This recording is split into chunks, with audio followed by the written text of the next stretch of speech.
Howdy, howdy. We are live on a Friday night with a brand spanking new episode of Starfleet Academy to talk about. Episode 5. We're already halfway through Season 1. Hard to believe, but Miss Taylor is joining me this evening. Taylor, are you ready to talk about some Starfleet Academy? Are you ready to go back to class?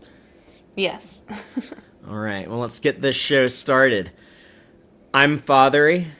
I'm Miss Taylor. And this is Tex-Trek.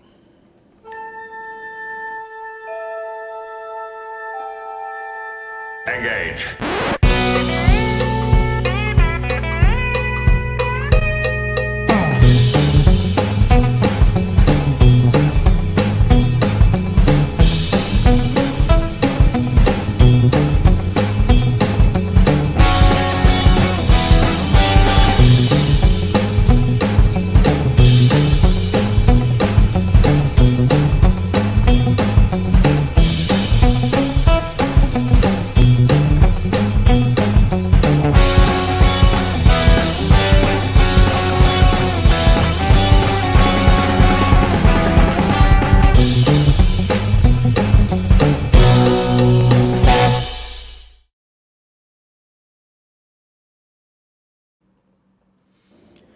Welcome back to the Starship Texas for the 365th installment of the Tex-Trek podcast, the home of Star Trek fandom from deep in the heart of Texas, where we take a deep look at Star Trek, old and new. Tonight, we are discussing Star Trek Starfleet Academy Season 1, Episode 5, Series Acclimation Mil, written by Kirsten Beyer, who's been a staple veteran of the modern era of Star Trek after working on Discovery and Picard and Strange New Worlds, and also being the showrunner on our recent con audio drama that we fucking loved. People should really check that out. And also co-written by Tawny Newsome, our favorite lower decker mariner herself, who also makes her 32nd century live action debut in Star Trek. She did it before in the 23rd century, and she's been in the 24th century, but only animated. So yeah, we got a new Tawny Newsome character that I guess she created for herself, interestingly. An episode directed by Larry Teng, who's a newcomer to Star Trek, but has worked with a showrunner, Noga Landau, on some other things. I think they did the Nancy Drew show. They both worked on that. But a very big episode. There is going to be a lot to discuss in this one, especially if you're an old school DS9 fan. Then, this episode was kind of made for you in a lot of ways, but also keeping with Academy, made for a new audience to enjoy as well. So we need to get into unpacking it quickly, but I have to do a big thank you and shout out, like always, to our wonderful, delightful Patreon supporters who make our show possible. So I'm going to take some time to say thank you so very much to Starfleet Sohel, Cake is Eternal, Crazy Dutchie, John Daw, Geek Filter, Quarkspar, Matthew Averett, Braxton, Chuck A., Joel Vallis, Arthur Lamoureux, our associate producer Chris Garris, Dave Farabee, Dave A. Gregory, Wanda Valentine, Ren, Corrine, Victor, Jerbear, and our anonymous supporters. And just a reminder, we recently updated our Patreon tiers. We updated our Patreon perks. There's some new information on the Tex-Trek Patreon site people should check out. And also, go check your Patreon messages if you are a supporter, because we're asking for things like shipping addresses and t-shirt sizes and stuff like that to get merch out. So please respond to that, and we're going to be sending some fun goodies out to our patrons later this year, as well as some of the other perks we have just announced. So y'all please take a look at that. And also just want to remind people that this season of Starfleet Academy, we're also doing segments in our show called the Paramount Problems, where we talk about problems we're having with Paramount. And, under the Ellison leadership, they've made quite a few choices I strongly disagree with. And so not to bring down the mood too much into real world nastiness. But, there's a lot of information exposed recently in the latest Epstein file release a week ago. And it implements some of big names at CBS News that we'll be talking about later. People who apparently CBS News editor Barry Weiss is fighting to not fire and keep on board under the Ellison's Paramount. So we're going to talk about that at some point. But Taylor, I'm really excited to get to this episode, though, so I think we should just go ahead and dive on into the series Acclimation Mil. Sure thing. Would you like me to read the synopsis? Yeah, so just to recap it for everyone, Taylor will read the episode synopsis, and then I'll expand on that with some spoilers. But Taylor, what do we got? As a cadet sets out to an ancient Starfleet mystery, she embarks on a journey of self-discovery and learns the value of forging her own path. I'm sorry, Meanwhile, Taylor, I'm sorry. Can you start over? For some reason, you were cutting out a little bit there. Uh-oh. But I think it'll sound fine if we go again. Sorry about that, y'all. Some subspace interference. But Taylor, please continue. As a cadet sets out to solve an ancient Starfleet mystery, she embarks on a journey of self-discovery and learns the value of forging her own path. Meanwhile, Nahla agrees to help a fellow chancellor with an elaborate alien ritual. Yeah, so basically we get the story of Sam, the self-titled series Acclimation Mil, the emissary of the photonic life forms, trying to build bridges and form relationships with the organic world beyond their planet. She embarks on a journey of self-discovery to learn about the last big emissary character we had in Star Trek.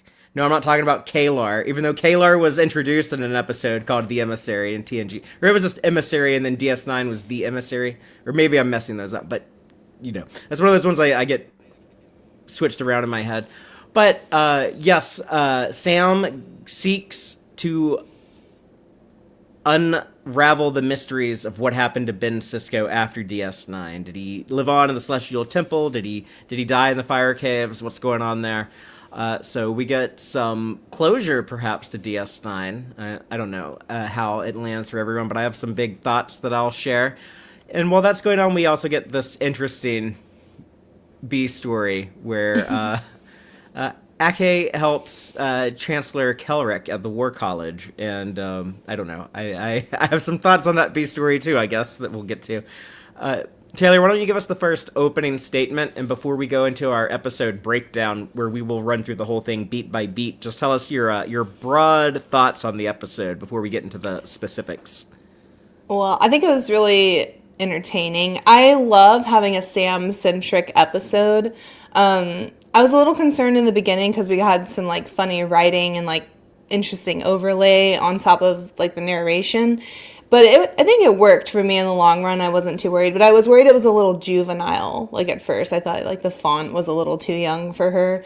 But to be fair, she's only 217 days old. So she can pick whatever font she wants. But I really enjoyed... I think her name is Carice Brooks, is the actress that plays Sam. We're going to be on a boat with her in 2 weeks on the Star Trek cruise.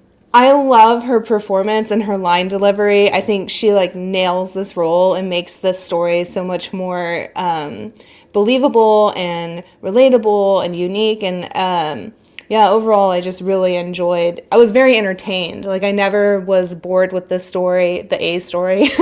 But overall, I wasn't expecting any DS9 tribute. Honestly, at all. And that was really cool to see. I don't necessarily know if I needed it because I'm a newer fan, but people who have been waiting decades and been talking about, Captain Sisko for, I don't know, how many years now? 25 or 30. And he's such an important character and one of the best characters I think Star Trek has ever made. So to have this whole tribute, I was a mess. I was a teary mess, and I can't even imagine how you all feel having been in the fandom so much longer and have basically kind of had Captain Sisko as a fatherly figure for a very long time. So I think this hit really well for me. The B story I thought was pretty boring. I'm hoping they either drop it completely and we just pretend it never happened, or I hope they expand on it and it becomes more relevant, I don't know, for next week or something. But yeah, what about you? Okay, well, the showrunners had teased within like the last couple of weeks, or I'm not sure when it was reported, but they had mentioned something about doing a love letter to DS9. But what we actually ended up with in this episode is a love letter to Cisco actor Avery Brooks. Mm-hmm. The dude who never got enough credit for his contribution, not just to Star Trek, but I would go as far to say that Avery Brooks had a big contribution to American pop culture that he never received credit for. But I mean, like, who else was played like a single dad in a mainstream legacy franchise, for 7 years of television, literally like over 150 episodes during the 90s, and to represent Black fatherhood also. Mm-hmm. A lot of people have spoken about that over the decades, how big of an impact that had on them as audience members, and it's something that I feel like Avery Brooks never got his flowers for. I love how this episode is ultimately more of a Sam episode, though, than anything else. And, you were talking about, like, yeah, it is kind of weird. It is kind of juvenile, like the crayon writing on the screen and stuff. But, at its heart, this is a Sam episode. It's not a DS9 episode, not a Cisco episode. It's not Tawny Newsome being her Mary Sue fangirl creation. Like, oh, I'm like the coolest person ever. I'm like a Cardassian and also like a Trill, and I'm Dax, and I know all this stuff about Jake Sisko. It's like... but, it's not her story either. It is a Sam episode.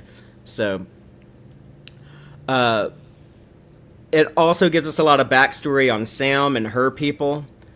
And too bad the episode did have such a lame B story, or I would have said it was an all-time great Trek episode, and maybe it still is in spite of that. But the B story is probably like my least favorite plot of the 5 episodes of the show we've gotten so far. But I was really happy with episode 4 last week, and while I think this episode has more imperfections in it than the episode last week, that was a really great episode last week. This one is more flawed, but I do really appreciate the ambition. This is a much more ambitious story. This is really trying to boldly go, and I love how respectful it is to Avery Brooks, and honestly, I love how it handled the mystery of Ben Sisko. It did the one thing I always really wanted Star Trek to do, if it ever tried to follow that up. And I'll elaborate on that when we get to it. And I guess the message of this episode, it is, I guess, like a little bit trite, and there's a lot of like nuanced stuff in here, so I can excuse it as having this kind of I always want to call it kind of a cliche message, but like an important moral to have in your story.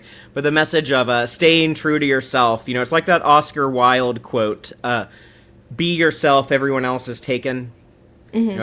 I think about that a lot. So I think that's very much at the core of this story. That was basically the arc that Sam goes on. That's what she learns, and that's what her teacher, Isla, taught her in this. And then we get like all that conversation about, a lot of times failure is a good teacher. You learn a lot in failure. So I feel like the other Star franchise made a big point of that in one of its underrated contributions of the last few years. But anyways, we talk about that on our other show, the other Star franchise. I'm rambling, though. We're focused on Star Trek. We're getting our Star Trek show out right now. So... episode breakdown. Taylor and I are going to run through this whole thing beat by beat and share some thoughts on each scene. Just starting off at the very beginning of this episode, we open with Sam doing a kind of introduction thing, which not too far outside the box of Star Trek. A lot of episodes open with the character's narration. This show invented the captain's log so that it could, have this convenient way to deliver exposition to the audience. Mm-hmm. But they do the cool pop-up text stuff, or I don't know. I thought it was weird when I first was watching it, but I got on board with it pretty quickly. I was like, okay, I'm going into this open-minded. It's a little weird for Star Trek, but it's like Jaden and Caleb were talking about last week. It's not about holding on to the past. It's about letting the present in. So let's just let the present in. But she says, "You're the only person who could possibly understand my crazy story." And then we get like the crayon writing and the pop-up stuff. It reminded me of like the DC movie with Margot Robbie, the Harley Quinn and the Birds of Prey. Or Scott Pilgrim was the one you mentioned, or I heard someone say Diary of a Wimpy Kid. That was me. I was thinking Diary of the Wimpy Kid. I haven't seen that, but I feel like I have a good idea of what that movie is like now. Actually haven't seen it either, but it's like that font is very similar, like on the books and stuff, and they like pop up. I do remember seeing that in like the marketing and stuff for that movie. But yeah, the explanation of her makers, and she refers to them as makers, so it's kind of framed in this kind of spiritual, religious language. But the mission that she's basically, they're like, we used to be slaves, we used to be servants to the organics, and we want our freedom, and we're here on our planet where we have independence, and we kind of want to rejoin the intergalactic community, but we're not sure if we can trust organics, so we're going to create a child and send them to go to school out there and report back to us and be our emissary. I thought like I guess the part of the reason why I liked all of the pop-up text and stuff is I thought it was all like well designed and like good animations, and it just looked like good effort, went into that stuff. So but I don't know, what did you think about seeing that in Star Trek, like the arrows pointing to like my makers and like arrow pointing to Sam that says me and that kind of it didn't bother me once we got past like the chicken scratch font. Like, I like the arrows and stuff, and like the her coding things that pop up are all very beautiful and like they're more aesthetically pleasing, I guess, or cleaner is like a better word. Like, they're not as like disorganized. I think my only beef was that I just felt like the original font they were using was a little too silly. But that's okay, like I think they don't overdo it, like they only use it a couple of times and then they kind of like float around with the design choices for the pop-ups. But I didn't think they were distracting or anything. I thought it was good storytelling, and I thought it was fun to have Sam really break the fourth wall like constantly throughout this episode, where she's always talking to you. Unapologetically does that. She's just like talking into the camera the whole time. It almost feels like a documentary. But I feel like this would honestly, it would be a good episode to show someone as like their first episode of Starfleet Academy, especially if they're like a big DS9 fan, because you kind of get like an explanation of a lot of these characters from Sam's point of view, and definitely like a lot of insight into her. Yes, it's very slice of life. Okay, like, here, let me explain my life to you. Like literally looking at the camera. We get like her nicknames. You said you really liked those. But Samburger, Samarooney, Samurai. I thought Samurai was nice. What was your favorite? Was it the Queen Sam of Samalina of Samonita? That was really funny. I loved like the added fireworks and stuff, and like whenever she dismisses him, she kind of like jerks her neck at him, like to tell him to get out of her face. That was really funny. Also, well, you go ahead. I thought it would have been a fun drop to have Samanthan as like a nickname for her. A little Rutherford reference. Yeah, but I thought that was such a fun scene because Sam is such an easy name to have a bunch of nicknames for, and like how human is that for all of her friends to like give her endearing nicknames, So loved all of that. And we learn more about her home world of Cask, and the voice of the makers. By the way, that was I know you haven't seen the movie Serenity, but he was the bad guy in Serenity. Really great actor. He was in the movie 12 Days a Slave, which I think he won an Oscar for. I've never seen it, but I thought that was pretty cool casting. And then we had like big reactions to seeing Tawny Newsome on screen for the first time. I think you recognized her right before immediately. I did. You were like, "Is that Tawny?" I was like, "That's Tawny." And then I was like, "You're right," and she's a Cardassian. And I thought, okay, this is pretty interesting. So I have a lot of big thoughts on this character, Isla Dax, but we don't get the Dax part until the end of the episode. I do wonder, though. I know that Tawny Newsome was in the writer's room on season 1, but not on season 2. And at the end of this episode, she tells Sam, like, I hope you're in my class next year. I wonder if she'll be a bigger character in season 2, maybe be like a series regular in season 2. I'd be into it. And that's why she I was wasn't in the actually, writer's room. like the only reason that I hesitated, even just a tiny microscopic bit, if I wasn't sure it was Tawny, is because this character was so like serious and, or like a little more stoic. Like there's definitely like, this like knowing presence of this professor kind of vibe, but I'm so used to seeing Tawny like in kind of goofy comedy and like being very loud. And so I think like it wasn't just like the makeup, like her acting was just so different. I've seen her in some fairly serious roles. Like she was in an episode of the Twilight Zone when they brought it back in like 2016 or whenever. But yeah, it was I don't know, it was a unique look for her with the Cardassian prosthetics, and yeah, it definitely it doesn't. You're not going to confuse this character for Mariner.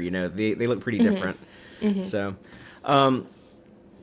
but Sam's mission, her makers are, I guess they're getting frustrated. She's not like learning enough information. They're like, why are you taking music class? We want you to like learn organics. You need to take this class on confronting the unexplainable, which, okay, that is like a little like forced to be like the makers wanted to take this particular class, which is like the title of it, like, is kind of an insane name for like a college course, I think. But, yeah. They also mention it's like already midterms. Like it's a little late to be enrolling in another class. Yeah. And she like tries to tell them like we're already like halfway through the school year or whatever. But that also makes me think, we were talking about this a little bit, Taylor, but this is episode 5 out of a 10-episode season. Episode 2, when they made it to Earth, it began with that fall semester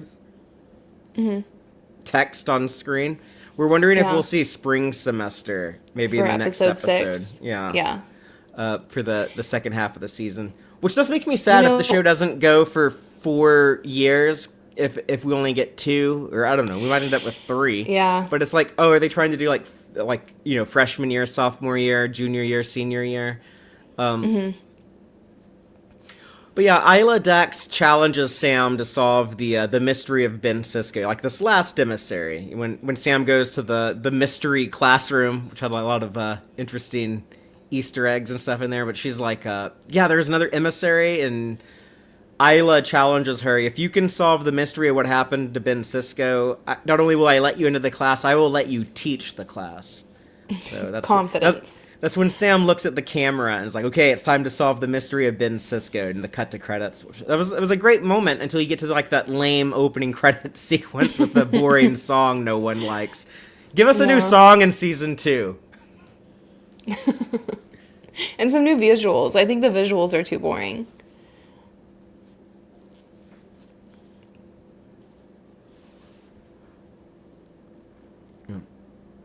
So let's move on to Sam begins her investigation. You really liked the Deep Space Nine storybook. They recap it with this little child's picture, but it's nice. I thought it was so cute. It's the same way I would like recap it to our nieces and nephew, but it was like a little storybook. But I thought the illustrations are very pretty, and I liked them all being gathered around the table as Sam reads to them. Is very adorable. Yeah, it was cute. Yeah, that's the kids getting to do like some childish stuff on occasion. Mm-hmm. They're like at the age where it's like, oh, it's kind of cutesy if they're like gathered around a book at the table, but also like they can go to the bar and get in fights. So. Yeah, they're in that in between stage. Yeah.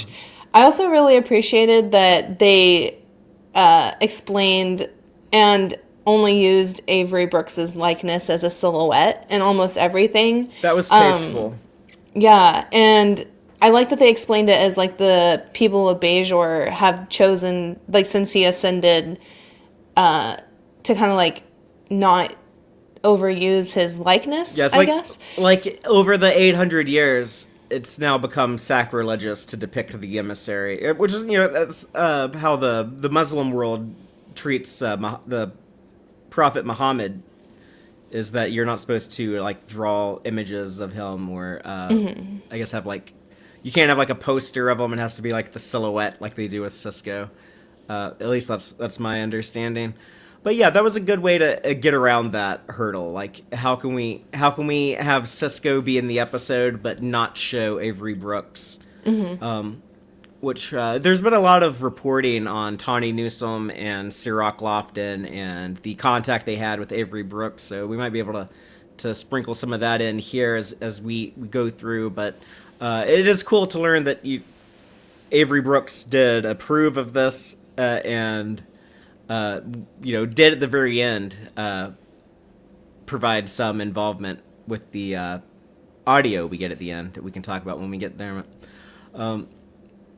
There's not like a ton of Caleb in this episode. Sometimes he's kind of like big character energy, but he can take a back seat to focus on someone else. So I kind of like Caleb in this moment. He has like the very cynical perspective when he's just like, it's really not that deep, Sam. It's like, yeah, of course he ended up dead. Like the guys that are like the big hero that do like the big thing that no one else was willing to do, and then like they end up dead. That's just how it goes. And of course, like the Bajorans have to have like this big mystery about it because that's what their entire religion is based on, and so there's no point in poking this. No one's ever going to change their opinion. Just leave it alone. He's dead. No mystery here. He also might be a little pissy at her because of how when she was investigating organics and she was going up to him and Tamara. And, are you ashamed to ask for sex? Like your pheromones and the blood rushing to parts of your body, make it very obvious to us that that's what you're thinking about. Yeah. I thought it was very on brand for Caleb, though. Like, it fit, like, his love of debate and having, like, his own opinion, like, very strongly opinionated. He's going to be contrarian, and also he has no reason to believe in happy endings. Those aren't real. Right. From his perspective. Yeah, I thought that was very, very on brand for him. I also really liked in this scene when Genesis realized he wasn't really paying a lot of attention. She like threw a ball at him and like made like this like eye like head nod towards Sam, like come on, like participate with your friend. I thought that was very cool of Genesis. She's the big sister. She's like the most mature. Like she's like the same age as everyone else, but she's like has the most experience. There's a couple moments in here where like she stands out as like the more mature friend in the friend group in like a very like realistic way. It's like, oh yeah, like I sometimes I have to depend on those people in the group. Like I need a big sister right now. Can you help me out? Like Genesis is that type of person. Yeah. Sam and the Bajor Club kids. That was that's a good example of like if you want to like ask your friends about their religion, this is not the polite way to do it. This is what not to do when you're too direct. Yeah. I feel like I've actually had some secondhand embarrassment here because I definitely have had an awkward religious conversation with some friends in college before, and I definitely poked at like, but that doesn't make any sense. Where's the evidence? And they're not very thrilled with my like lack of just being able to listen to, you know what I mean, and just accept. I was very much like I had to poke holes in it. So I thought it was really fun, but also really cringe at the same time, But Carice Brooks is pretty funny. And I didn't realize when we first got images of this character Sam, and I didn't realize that she was going to be such like this like childish, kind of innocent, naive character, but also like like so smart and so curious, but also just so young and new to everything. So it's been a real treat watching this character over the last few weeks, and I thought Carice Brooks was pretty funny in this scene. Just the when the Bajoran kid says we're of Bajor, which that was a thing in DS9, like Cisco, you are of Bajor, but and then like he's like trying to check her paw, and then like she grabs his ear back. Yeah. Like it makes me wish like someone had done that to like Kai Wynn at some point or something. Just, like no, my child, that's not how this works. But I think that was a throwback to the first episode when she shakes hands with Genesis and she doesn't realize she's supposed to shake hands, and then Genesis takes her hand and is like this, So like she's kind of using what she thinks from other situations she's done, or been in. And but I thought that was really funny too. I love how bubbly she is and how excited and extroverted and like unashamed. She's such a great character. But she's like asking like, oh, oh, so, your scripture is really cool, but do you have anything that's evidence-based or provable? I just need something that's not based on nonsense. So that, Ake says, at one point, she was, yelling at a kid's ear, I don't know, something about, have you ever seen the Cisco? Or, how can you prove he exists? But I like Ake's reaction to Sam. It's she understands, okay, you're only a few months old, first of all. You had your first handshake in the first episode. This is your first encounter at Bejor Club, but I like Ake not really discouraging her. I thought it was oh, that's kind of neat teaching, parenting, whatever you want, mentoring, whatever you want to call it. But she's she ultimately she's still encouraging Sam, oh yeah, explain more to me, why you need to investigate this. Oh, this is going to be a great opportunity for you. What a teachable moment for you. By figuring out what questions you ask about Cisco, you will learn so much about yourself. Yeah. I loved when she told Sam to say more. There's a recent young phrase of say less that we've talked about. And I think it was actually really sweet to hear someone say more, with that kind of circling. Taylor and I talk about that because it was on a billboard by our house, and it confused me. And he's what does that mean? Yeah, she's trying to explain it to me. Yeah, I won't explain it here because I don't feel like I explained it well enough the first time. But I liked Ake being curious and probing that, and like you said, encouraging her to ask more questions, and she's not shutting her down. She's in the principal's office, but she's not actually being reprimanded. It's a good, refreshing chancellor move. Yeah. So throughout the series, they really do a good job of showing her being an advocate for her students. She's always got their back. She's always willing to defend them or help them or encourage them. Yeah, really I'm pro cool kid shit. Yeah. Let's talk about the Cisco Museum, and then we get some Cisco style food after that. But so they have a virtual exhibit to the Cisco Museum in New Orleans. I guess maybe it's all the schools on Earth can do this. Or I don't know, maybe all the schools in the Federation, I don't know. But I guess does it beam in the actual artifacts from the museum, or is it just some type of holographic depiction of it? I'm not really sure, but it kind of doesn't matter because Sam is a virtual being anyways. She's a holographic projection, so to her holograms are just as real as she is, so. But there's some cool Easter eggs in there. We see Benny Russell's typewriter, the baseball with all of the DS9 cast when they all signed it. It was the actors signed it with the character names. And then the orb, that she has an orb experience, or attempts to have an orb experience. I guess she opens it up and it glows for a little bit and then goes dark. But maybe it's not really an orb. It's just a holographic projection of the orb that is at the Cisco Museum in New Orleans. I don't know. I guess it doesn't matter because it doesn't really do anything, or does it? Right. The prophets are weird, mysterious, godlike aliens who can do all kinds of mysterious things. So I don't know. Maybe there's some wormhole alien activity happening in the scene. Maybe there's not. It doesn't really matter though. And I guess the mystery is intentional and part of the story. I should also mention the Willie Mays baseball card, but oh yeah. Are you mentioning it now?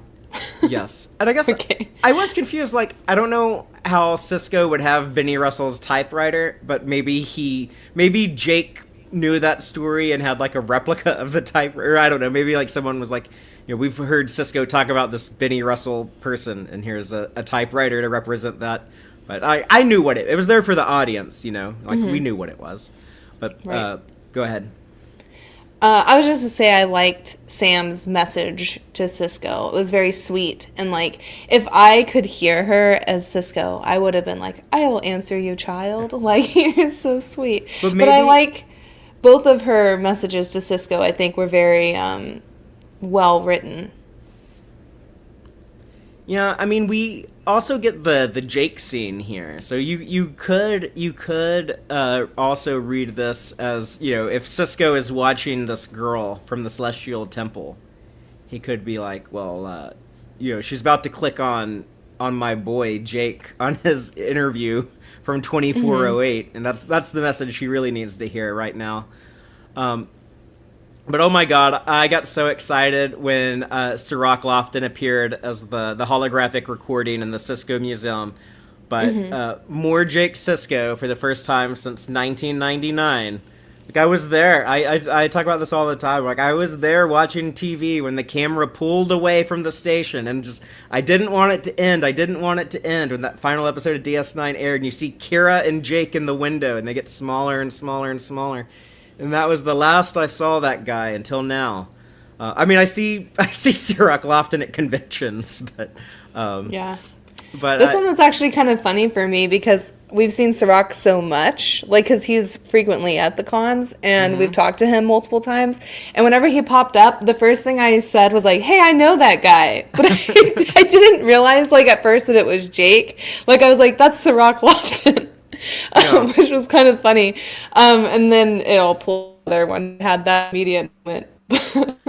but the I don't know, Taylor. I'd like you to remind me, well, because we're sitting right next to each other when we watched this for the first time. Like, when did I have like big reactions? Because I feel like I was pretty emotional when I was watching it. But the first time was when Sam walked into the classroom, and it was like the unexplained mysteries, whatever.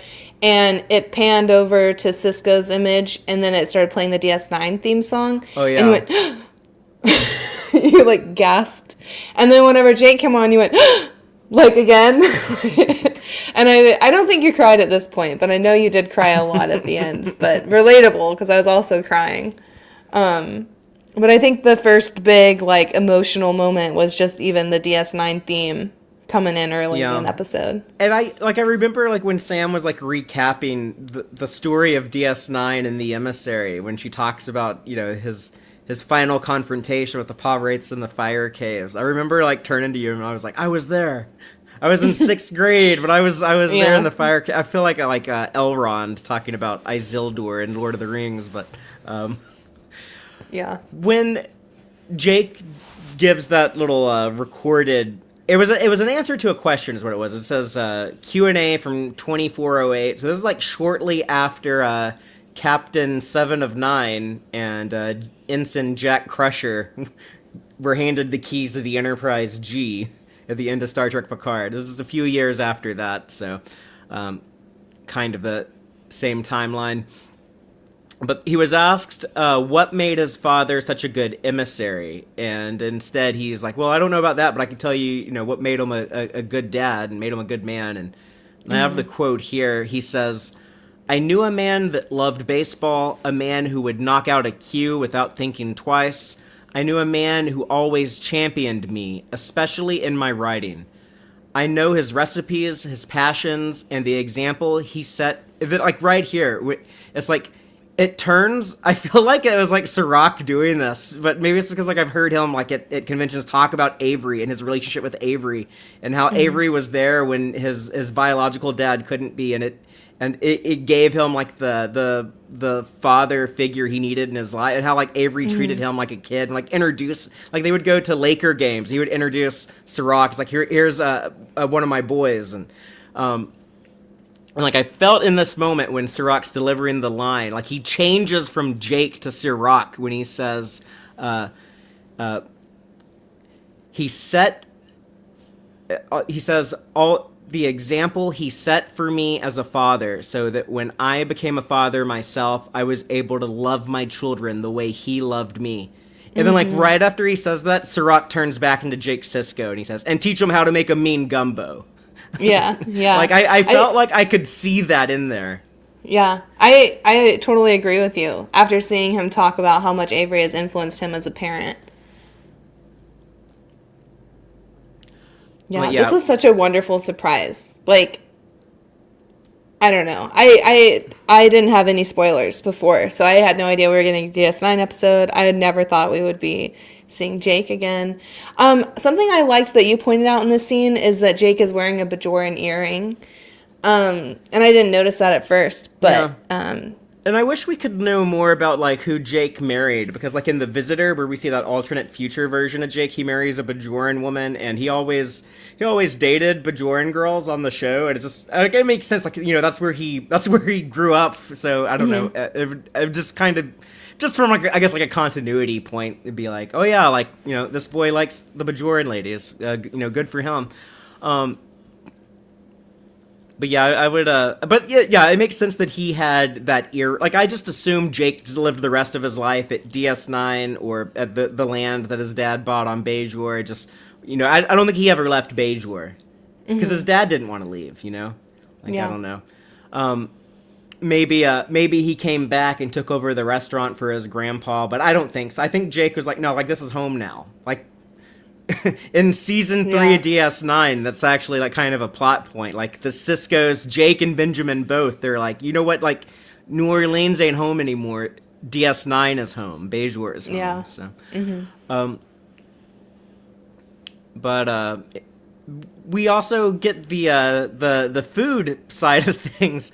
Isla Dax is telling Sam that Benjamin. She calls him Benjamin. So I was thinking there, like, that's kind of weird. It's like Dax, but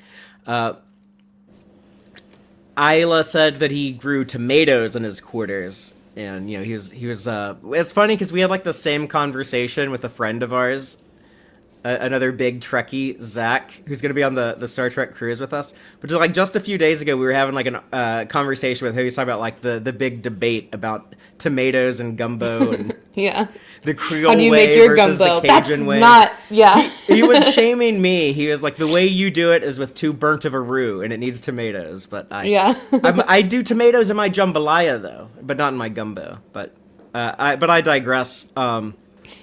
It's also, it kind of hit me in the feels though, talking about like, this like old family member that we lost, but like food was such like a big part of his life, because this is the first episode of Star Trek I watched since my grandma, Granny Father, passed away a week or so ago. We just had the funeral a couple days ago, and she wasn't into Star Trek, like she didn't watch this stuff anyways, but I do think like, man, she was alive for all of them from the original series. This is the first episode that she wasn't around for, so I guess she could have ignored this one like she ignored all the others. But I thought about like like that loss in my family. And she had like a long happy life, 91 years. So I'm so grateful that I got to have as much time with her as I had. But it was kind of like that same thing, like like when Jake says, I know his recipes, I know his passions, and Granny Father didn't have recipes. She didn't write things down. She cooked by instinct. But I was so happy when I learned how to make her Thanksgiving dressing. So and she got to eat yours at Christmas, right? Or when did you and your dad make it? It was at Thanksgiving, I guess. But yeah, it's cool to see the family traditions passed down. And that's kind of what we're seeing with Isla here, where she's talking about tomatoes and the gumbo. And people can also mess it up, like when Sam messed up the Klingon Raktajino. When she's like, I tried to change it up a little bit. Is it any better now? And Jaden was like so excited. He's like, oh, Raktajino, us Klingons invented this. Yeah, he's like, give it to me. That's how I am with like Halloween. Whenever people start talking about Halloween, I'm like, yes, like us Irish invented that. You're welcome.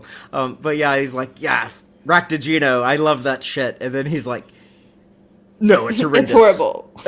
I respect that you tried.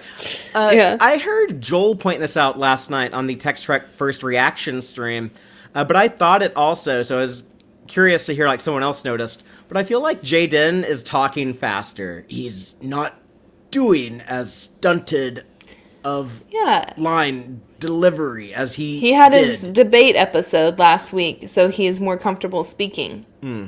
He can just kind of just let it flow. He doesn't have to think slowly and choose his words carefully. He did a little bit in the beginning of this episode whenever Sam was reading the book, and he says, pause, prophet, what does it mean?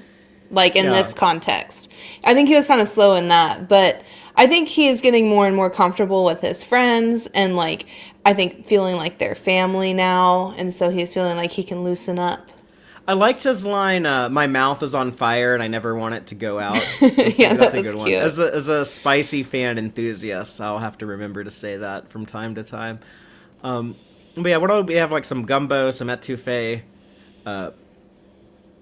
But this also starts the subplot of Caleb hacking Sam to. Originally, he's trying to help her taste gumbo, and instead he ends up allowing her to get drunk, and the chaos that ensues from that. But I like that moment between them when he's looking at her computer code. It's the way like that menu and everything looked. Like again, the more like those cool visuals. They really tried with the graphics and stuff. I feel like everything was like very deliberate and thought out. But when he says, "I mean this as a friend, but this is incredibly sexy," and then she got kind of like embarrassed, from the compliment. But I thought that was like a cute moment. Yeah, it was cute. Yeah. So let's talk about the bar trip. I guess Sam is like, she was cooking gumbo and ractigino for her friends, and the makers were like, "What the hell are you doing? Get out of the kitchen and go unlock the mysteries of the organics. You have 1 week to complete your mission." And she didn't really like that. It's kind of like, being on the phone with your controlling parents is, I think, the obvious parallel they were going for. That's like the show, like, well, that part's not really for me, but I'm sure that's going to land with someone out there. If you're like a college kid who feels like you have controlling parents and you're watching this, maybe that will ring true. But and then you get like the other, like, I think normal thing for kids to do is like, well, I'm gonna rebel and do what I want and just stop worrying about my parents and go have fun and do 12 shots of vodka. Yeah. It was really funny. I thought it was actually funny that when she asked all of her friends for help with the whole Cisco thing, Jaden says, "Oh, there's this book," and and Raimi says, "Well, there's this bar." Like it's like complete 180 from each other. He's like, "Cisco got in a fight there. We should go get drunk." Like see that place. It was kind of funny. I don't know if it's actually the same bar. By the way, he said he was like, well, it's close enough. He was like the old bar was like broken has been redone, and he said it was very near. So I was like, does this even count?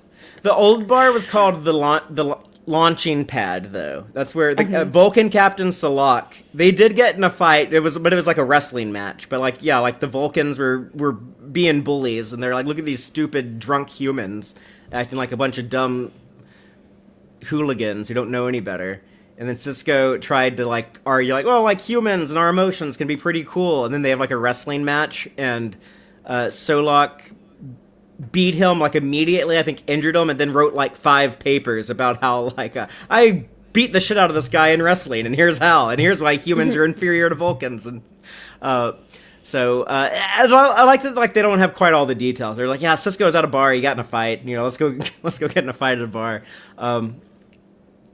Also, I saw Jill in the live audience pointing out, morphine, what the fuck. But if you pause like the menu that Caleb pulls up for like, okay, Sam, look, here's how you can get intoxicated. There are options in addition to alcohol and cannabis. It also has ketamine, morphine. I know. But they might have been better off doing like some made up Star Trek stuff. Like bring back Rafi's snake leaf from Picard season 1. But I thought the bar stuff was a lot of fun. I would have liked more time in the bar. Like I wish I could have seen more of the fight. I liked the war college rivalry. They set that up in the beginning with they're sharing the atrium now, and they have like a turf war going on. Yeah. And, Caleb, he's more of the jock. Caleb's the biggest jock of the group. So he leans really hard into the rivalry, the competition, the, like, we have to prove we're better than them. We can't show them any mercy. Raimi. Or, yeah, who did I say? Caleb? Yeah, I meant Daryl Raimi. Yeah. Well, the other fun thing, Taylor, when we were watching this episode is when Jackie Cox shows up. And I was like, oh, I know that drag queen. That's Jackie Cox. We saw her at the Chicago mission to Chicago Star Trek Convention in 2022, so it's been 4 years. But I was there with Sohel and Braxton and some other folks who might be in our audience now. And so I like that these War College kids are recurring characters. We see like the same ones, Zolo, the Romulan. I thought her name was D Zolo, but I guess the D is silent. Mm-hmm. And Kyle and Jaden spend a lot of time getting close and flirty and dancing together before the fight breaks out. I love how Kyle and Jaden are disinterested in the turf war stuff. Like, they're both like, yeah, y'all deal with all that. But we're just going to have a chat.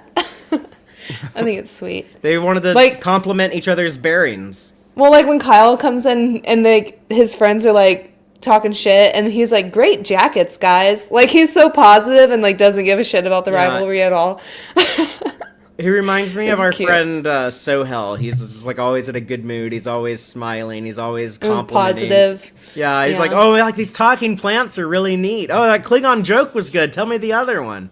Yeah, encouraging. Cheerful. Yeah, seems like a cool dude. Who could dislike Kyle? He's too nice of a guy to be at the War College. Let's get him transferred to Starfleet Academy. Your theory we should bring up in case you're right.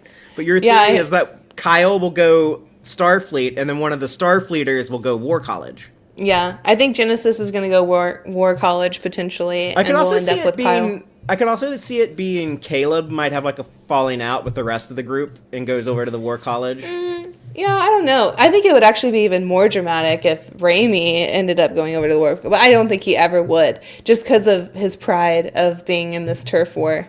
But that would be a dramatic shift. I guess Caleb does get on board pretty quick. Speaking of Caleb, there's the Caleb and Terima stuff. So they had their first kiss previously, but here's like their first heated makeout session behind the bar. They went in the alleyway. Yeah. Yeah, for some privacy. Yeah. It was okay. I'm not, like, thrilled about this match, but also, like, I'm glad that they're pushing them closer and closer together. I liked Sam picking on them earlier in this episode and being like, but your pheromones, and it had, like, a heart emoji, like, broken and then came together. I thought that was really cute. So it was fun to see that Sam, because Sam also, I don't know if you remember in the beginning of the episode, she's like, and the cadets won't say no to a priority 1 mission when they're like trying to prank each other and like play with each other or whatever. And she approached Caleb in this bar and says, priority 1 mission, go and talk to Terima. Basically, she's like, I'm sick of all of this tension. Like, go deal with it. So he like takes the, like, it's almost like truth or dare, but it's like dare. So I appreciate that they tied that in and that Sam finally caught to push the 2 parts of the heart together. Yeah, and drunk Sam was still in her matchmaking mode. She was. Yeah. Although she was kind of it was kind of matchmaking, but kind of like. Also, she was kind of interfering when she got in between Kyle and Jaden. Was talking about like, oh, I love love and.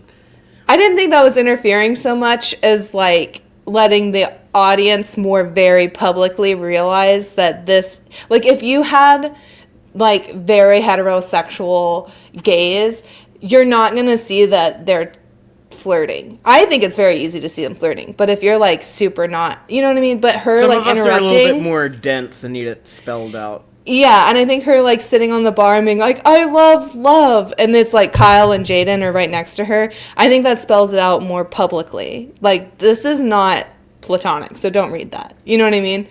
I think that was a choice for people who maybe don't have it's as easy as a time seeing that. It's pretty obvious at this point. I think so. I liked drunk Sam talking about Cisco and just, kind of pontificating drunkenly about, like, oh, Cisco just wanted to be Ben. He just wanted to be a good dad who built sailboats and started riots or, whatever. But, mentioning all these things from DS9.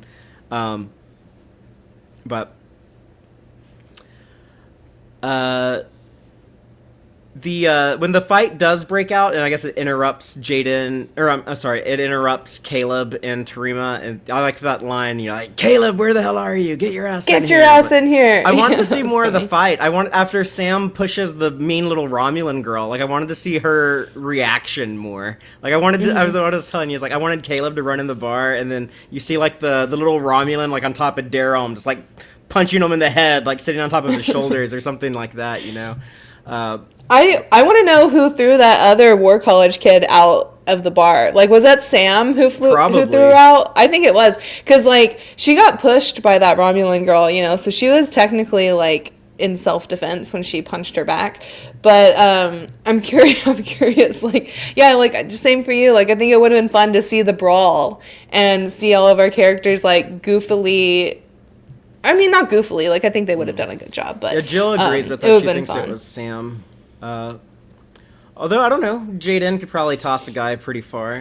But he's a pacifist. Yeah, he wouldn't fight. You're right.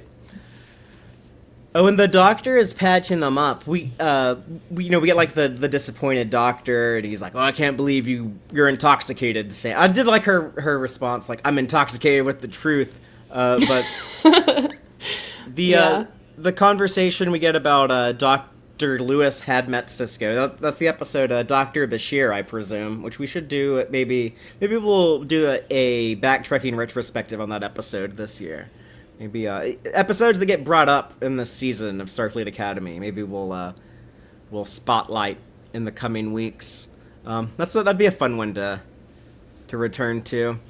But it's also interesting to me, a couple things here, that the Doctor referred to Zimmerman as his creator, the same, well, not the same, but similar language as, how Sam describes the makers. And also, I love that he called Jake a fantastic writer. He says, like, I never met Cisco, my creator did, but I met his son, Jake, who is a fantastic writer. And they've hinted at this before, but this is a doctor who has lost a lot of people over the centuries, and when this young creature that's only a few months old, who's never lost anyone, I wouldn't think, says, like, how did Jake move on after he lost his dad? And the doctor's just like, the same way we all do, you just get over it and move on, and this is how it is. Yeah. That's how we're all deal with loss. We're gonna get some a doctor-centric episode where he has to deal with his loss. Yeah, with his and I grief. think they set this up in the first episode when Sam met the EMH for the first time, and she brought up the Prodigy crew and the Voyager crew, and then she was like, why are those things spiking in your code?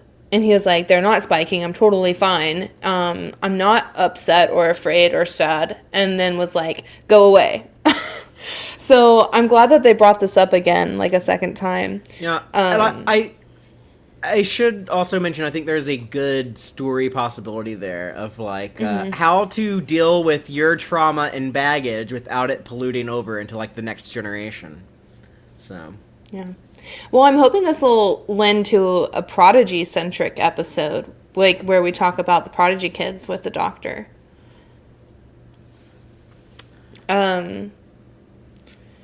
But yeah, I did appreciate that he kept her back when he released all the other kids, and he was like, I'm disappointed in you, Sam, because, and like in the beginning, he was kind of like, I don't want to be anyone's mentor, but he's naturally going to lean into that, Yeah, there's going to be some bonding between the two holographic characters. And also, he has some of that similar experience, but like I was created to just be kind of a servant, and I was a part of our liberation. Like, I was part of our people's liberation. That's a kind of a obvious thing, a parallel to connect between those two. So, part of the episode I really did not like, the B story. Yeah. Before we talk about the ending, let's talk about this B story of. I guess Kelrick learning not to view the world as black and white as he does. But the Starfleet Academy power goes down at some point, even though it's kind of weird. They don't really show, like, the consequences of that. It seems, very separate issue that they only bring up in the B story. but it's because Kelrick is heating up the ocean to prepare for a meeting with the Alpha Ready War College Academy, like this different school, this alien who has like their own like military academy. The Alpha Ready people, their chancellor is coming to Earth to meet with Kelrick to discuss a collaboration with the War College, and he is nervous. He's all sweaty. Yeah. And Ake feels guilty for dominating his ass in the prank war. Did she mogged all over him? That's what the kids would say, right? Like, yeah, I don't know. So, I've never heard that word in my life. You're too old to mog. I think that this was kind of weird. I didn't really like Kelrick being so nervous. Like, I feel like he's a very confident but I also feel like he was very confident until he met Nahla, who has really shaken him to his boots of everything that he's like used to and how the order is, and like thinking they could win the prank war, but they can't even win a prank war against these new Starfleet Academy kids that are silly, you know? And so I think he might be a little shaken just from like proximity to Nahla. But I think it's odd for him to be so shook up and worried. And also, I think it's weird to heat part of the ocean. Like, who in the world is supposed to be reporting that? Like, it was just a lagoon in the ocean. Still, that's like affecting like wildlife, you know, specifically in that huge area. Like, I think you'd have to get some kind of special permission and stuff. I did kind of like showing the 32nd century technology is a bit more wild compared to what we're used to in the 24th century. Even though I think there was kind of like a slide back in tech with the burn. Because if you go back to Daniels in Enterprise, he had some weird-ass technology from the 31st century, or from the 30th century, or 31st, one of those two. So... but yeah, I kind of liked like, oh yeah, we can like warm up an isolated part of the ocean if we want and stuff like that. What about the Cometa fish ritual practice? This was so awkward. In some ways, I thought it was kind of funny when they would cut from like the kids having their chaotic bar fight or their chaotic like Cisco journey. I don't know, like where it's very like colorful and funny and loud and musical, and then it would like cut to this like really dry dinner party, and it kind of made me think like when I was a kid and didn't realize that like my teachers had lives outside of school. Like, I thought the teacher stayed at school, you know what I mean? And it kind of feels like validating that feeling where it's like, oh yeah, the teachers are still at school being boring. Like it cuts from these like really fun adventures with all the kids, and it's like, and here are the teachers being weird and like quiet and yelling at each other with mini megaphones, and like a fish that like squeaks whenever it's been sitting out for too long. But yeah, I think it was like really awkward. I think that I don't know if it like added really anything for me. I think they should have either done more with this, like leaned in harder with it and like made it like a more impactful story. Or they should have cut it. I think like what we got was just not enough, or it was too much. Does that make sense? You and I were wondering if this Chancellor Amal that they mention in this episode will actually show up in the next episode or somewhere else down the line. Yeah, I think that's the only way that this scene will be tolerable. Like, on like a rewatch, like if you're watching all the episodes when they release like at once, like this might be like one thing where it's not episodic, where they're hinting to something else, and that maybe it does lend to it. But I think, I don't know, like there was a little bit of, I felt like unnecessary tension from Kelrick that I didn't realize he was having with Nahla. Like, when he was like, you abandoned Starfleet. Yeah, he doesn't trust her because it's kind of like Cisco and Eddington in Deep Space Nine when Cisco is like, you abandoned your uniform. He's like so mad. He has like so much like hate and vitriol towards Eddington. Well, I mean, that was also a personal betrayal, I guess, was part of it. Yeah, but here he's like, you turned your back on Starfleet. So Yeah. But yeah, like I don't know. I laughed at some of the gags, like with Jet Reno and the doctor. Like they can be funny, but yeah, the fish farts and the talking through the Yeah. bull horns and the spoons with holes in them. It just came off as a little too silly overall. I feel Yeah. like I guess that is the lane for Kelrick. Like I noticed that in the previous episode, or I guess in the third episode, the Vitus Reflux, he was like, "Oh, this guy actually has some comedic chops. He's kind of funny." But I would honestly say like Kelrick and Nusbraka are the two weakest parts of the show. I Yeah. have very little interest in those characters. If you told me the next episode doesn't have either one of them, it would make me slightly more excited to go into it. Yeah. But I think oh, I just lost my thought. Oh, the one thing I did kind of appreciate in this is where he is like, I'm a serious person, blah, blah, blah. And the fish deflates and they all start laughing. And he thinks they're laughing at him. And they're very clear that they're like, no, we're laughing at the fish. Like, that's funny. Like, you gotta, like, laugh about the weird, awkward stuff, you know? So I think that's, like, a lesson he needs to learn, obviously. Like, it's, like, let go a little bit of his control. But it's just awkward. And it's weird to have, like, a fish fart that's, like, that long. You know what I mean? Like, it's just, like, silly. And like, I get what they're trying to do is say, like, Kelrick, you need to, like, take the stick out of your ass. But also, I kind of get where he's coming from because, like, he is nervous. And instead of them, like, giving him reassurance and stuff, like, that's what their kind of the goal was supposed to be, right? Is to, like, reassure him and make him feel more confident about going to this dinner. But it ends up being the opposite. And so, like, it almost makes our guys kind of look like the bad guys here. You know, like, Starfleet isn't really... holding That's what I like about his the hand. show. What I like about the show is that like it questions Starfleet. Like it points out like we can do things better. It's very like self-critical. It's like yeah, okay, it was Starfleet tradition for centuries to do things this way, but what if we did it this way? Yeah, like the whole point of this, I guess, was just for him to learn to view things as less black and white. To realize okay, there is a bit more nuance to things, and I don't know, it's a little spoon feedy, like, okay, like, literally tells them, like, yeah, like, like, our students aren't going to trust you unless you can stop seeing things so black and white and learn that, there's context. You have to factor in, like, the context of things, but, yeah, what I wrote down is, he learns to, Ake says he shouldn't judge her for leaving Starfleet or judge anyone else without context or no one will trust them.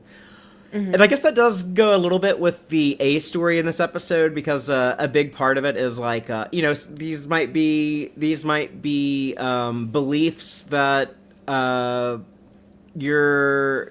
you don't believe, but maybe don't view things so black and white. Maybe the truth is somewhere in the middle, or just have a more nuanced view of the world, I guess. One thing I did sympathize too with the elevator scene with them is when she's like kind of laying down and like forcing him to talk, and he says like, why is every conversation with you uncomfortable? And she's like, not for me.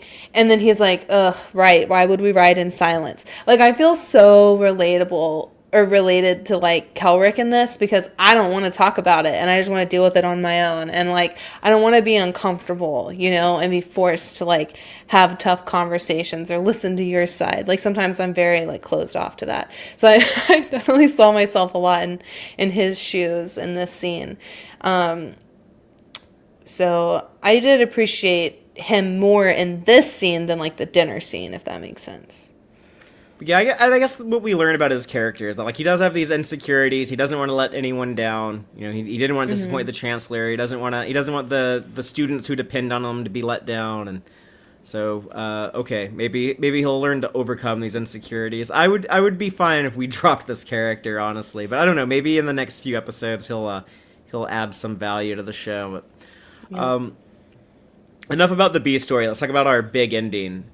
All right. Sam goes to Professor Isla and tells her that she failed, and Isla points out, like, okay, you didn't solve the mystery of Ben Sisko, which, no one has been able to solve for centuries, but in doing so, you learned all these things about yourself, And then she reveals the book Anselm, which was the name of the book that Jake wrote in The Visitor in the alternate timeline. And then he actually wrote the book himself in one of the worst episodes of Star Trek ever.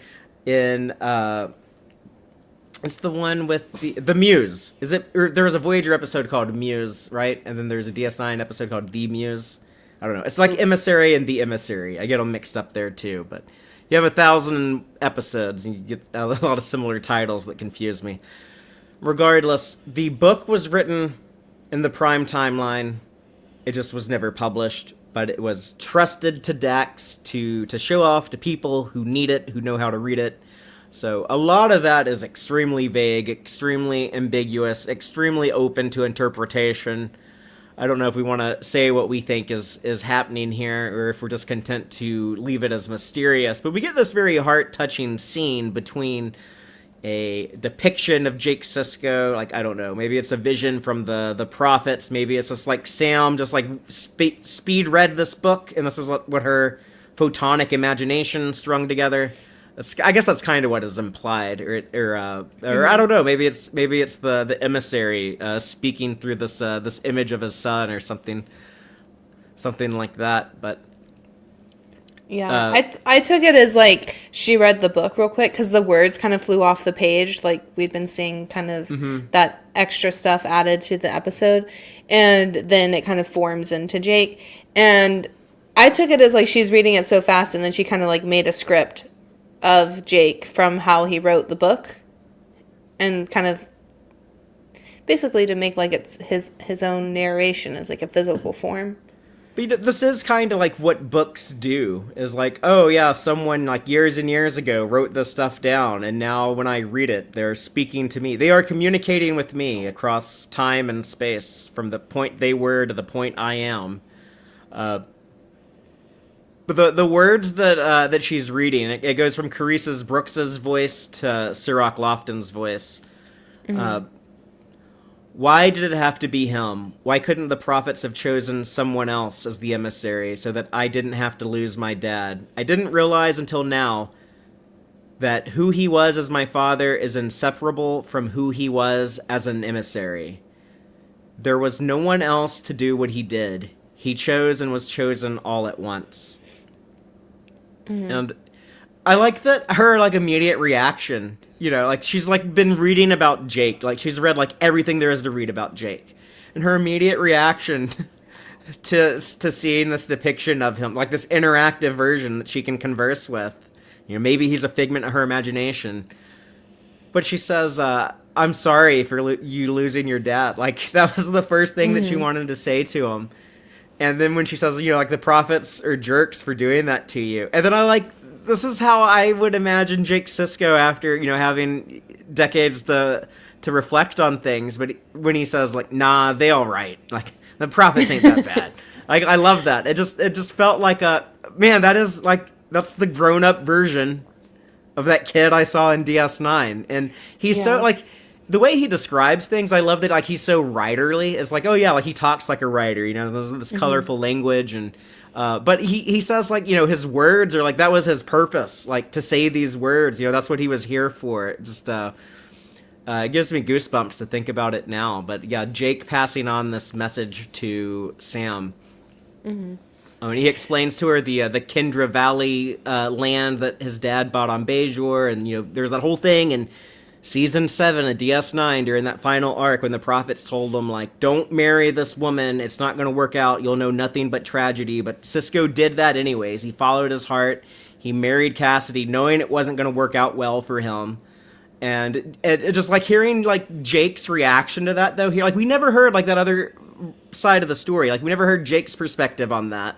You know, what did that mean to Jake for his dad to choose this, like knowing that it would end in sorrow? And Jake says those last few months with Cassidy were the best that they had as a family.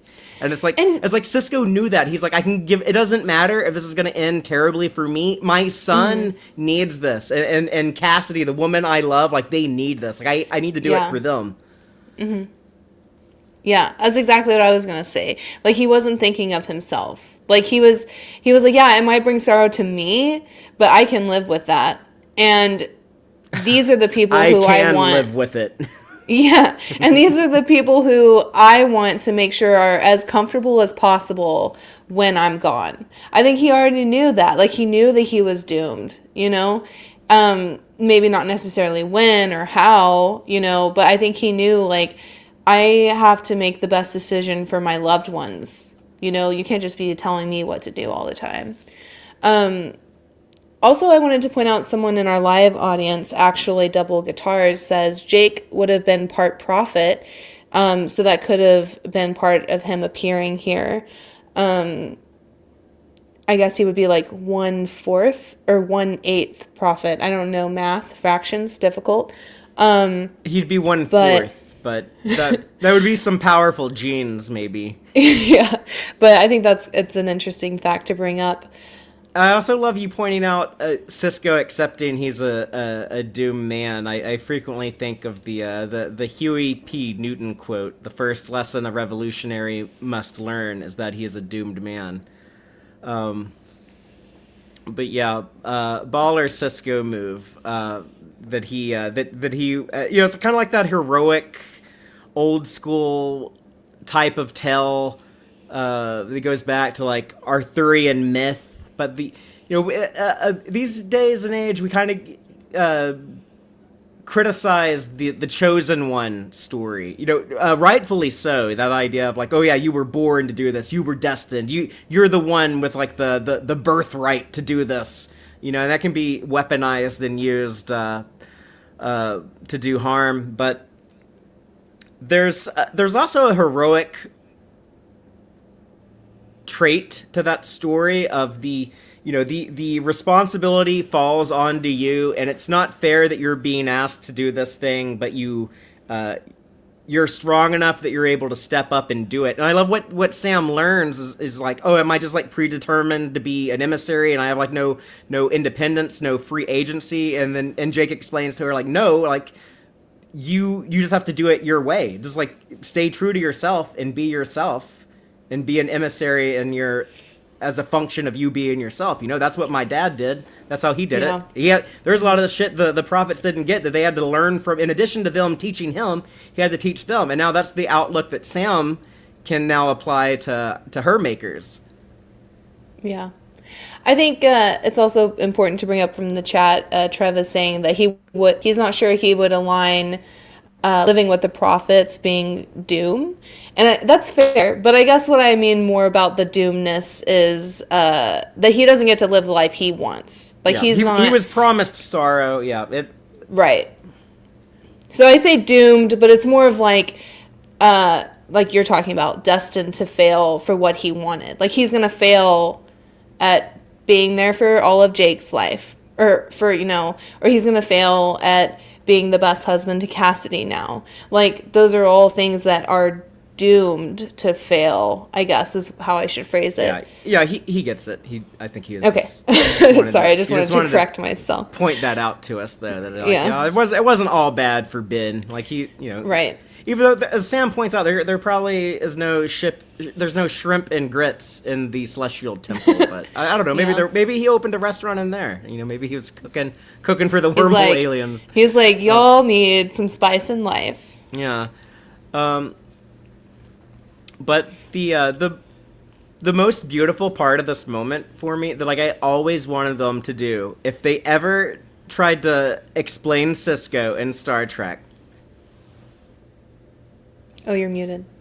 This is something that I was nervous about, because when they started making new Star Trek, I was like, they could try to follow up DS9 and explain this stuff, and like I wouldn't want them to drop the ball and mess it up, and what would I want them to do? I thought about this a lot, and Avery Brooks has made it very clear that he's done with Star Trek. He wanted to step away from Star Trek. He's done with that part of his life, and I think a part of what might have validated that decision for him is like there is a fan backlash to that, like when he didn't want to do any new material to be in the documentary. And just, like I remember being at STLV in 2019 and people would question Ira Stephen Beyer. I think this is 2018 actually. People would ask Ira Stephen Beyer where's Avery?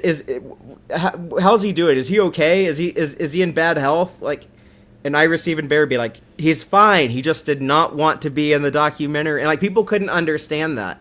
But it's like, I feel like he was, and he talked about, feeling like overlooked and underappreciated. And it's something that when I interviewed Ira Stephen Beyer on our show a couple years ago, it's something like, he talked about like Ira didn't get the appreciation that he deserved. And, I've heard Ira Stephen Beyer talk about when TV Guide called Captain Janeway, like, here comes the third Star Trek captain, in this new show, Star Trek Voyager.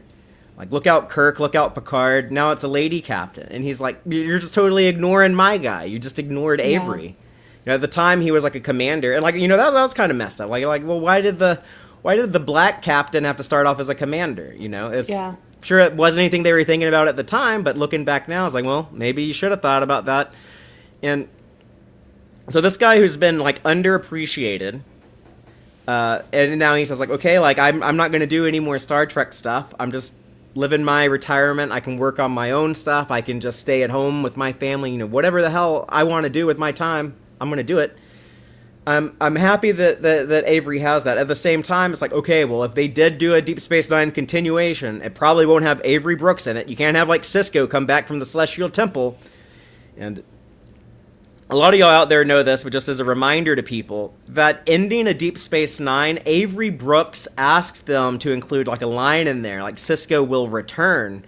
Because Cassidy Yates is pregnant, and he didn't want to be a black father who abandons his kid. Like, after playing 7 seasons of this great example of being a good dad, he didn't want to just, like, character assassinate Sisko at the end and make him be a deadbeat dad in the last episode.